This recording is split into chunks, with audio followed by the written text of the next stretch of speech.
বৃষ্টি শেষে ভেজা ছাদের কোণ থেকে দেখা যাওয়া চন্দ্রধেনু আমায় মনে করিয়ে দেয় আজ ডিনারে কিছু ভালো বানিয়ে দিতে হবে আবদার এসেছে।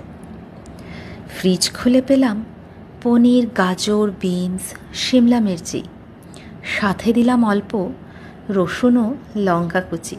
ফ্রাই প্যানে ছড়িয়ে সামান্য তেল, কুচনো লঙ্কা ও রসুন ভেজে বাতাসে ছড়ালো দুর্দান্ত স্মেল। যোগ করলাম বিনস ও গাজর, স্বাদ মতন লবণ দিয়ে একটু ফেরালাম নজর। শিমলা মির্চি ও পনির দিলাম, হালকা নেড়ে চেড়ে মেশালাম আধা চামচ সয়া সস, স্বাদ যাবে বেড়ে। এবারে যোগ করলাম সাদা ঝরঝরে ভাত, বাঙালির প্রিয়।